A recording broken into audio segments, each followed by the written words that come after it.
Ken Setiawan ini adalah mantan Korwil Pondok Pesantren Al Zaitun ya. Mas Ken? Halo, Assalamualaikum. Waalaikumsalam. Mas Ken, bisa diceritakan Mas Ken, kalau boleh saya bilang, saya tangkap ini dari penjelasan hasil penelitian MUI ya, sesesat apa sebenarnya di Al Zaitun ini? Tapi sebelumnya kami juga disclaimer terlebih dahulu ingin menginformasikan bahwa kita sudah mengirimkan surat undangan untuk pihak Pondok Pesantren Al Zaitun, tapi masih belum respon hingga saat ini ya. Oke Mas Ken, sebagai mantan orang yang pernah berada di dalam pondok pesantren itu seperti apa yang Anda nilai, wah ini ajarannya sesat, wah ini tidak benar, ini tidak sesuai dengan ajaran agama Islam yang benar? Baik, sebelum kita bahas Al Zaitun, kita bicara di sana ada namanya tadi gerakan teritorial, gerakan fungsional. Orang selama ini kan hanya melihat secara fungsional yang memang dalam doktrin NI dijadikan sebuah kedok supaya orang nggak curiga bahwa ini adalah sebuah lembaga pendidikan. Nah, untuk masuk ke sana memang ada prosedur yang sangat ketat ya, tidak semua orang bebas. Adapun ketika masuk ke dalam, biasanya ada aturan-aturan khusus, nggak boleh bawa kamera dan pasti akan diikuti kemana saja. Ada spot-spot tertentu yang tidak boleh didokumentasikan oleh masyarakat umum yang hadir ke sana.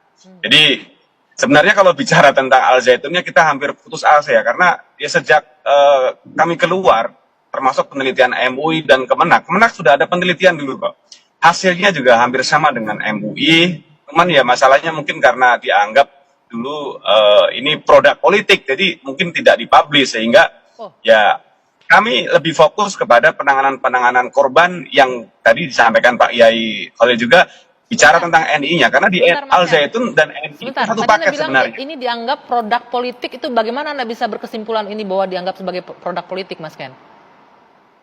Dalam dunia politik, siapa yang punya masa besar pasti akan dimanfaatkan oleh kelompok tertentu. Dan di Al Zaitun sudah terbukti dulu penggelembungan suara sampai 24.000 tahun 2000. Besar, Mas Ken? Mas Ken, seberapa besar ini pengikutnya di Al Zaitun ini? Kalau di Al Zaitun dulu kurang lebih ada hanya 11.000 ya yang sudah nyoblos ya. Tapi ada penggelembungan suara. Jadi dari luar itu sekitar Al Zaitun bisa nyoblos di sana menggunakan formulir C5 kalau tidak salah pada saat itu. Jadi terjadi penggelembungan suara. Tapi kalau anggota secara umum di Indonesia, bahkan target mereka Nusantara itu dulu ketika saya keluar kurang lebih 250.000 jamaah dan terdata ada KTP-nya mereka. Jadi mereka sudah punya struktur negara dari RT, RW, lurah, camat, bupati, gubernur sampai presiden. Di dalam lingkungan pondok pesantren itu? Bukan. Kalau NI-nya di luar, namanya gerakan teritorial. Jadi ini satu paket tadi sebenarnya hasil penelitian MUI, NI dan Al Zaitun satu paket tapi seolah-olah dipisah berbeda.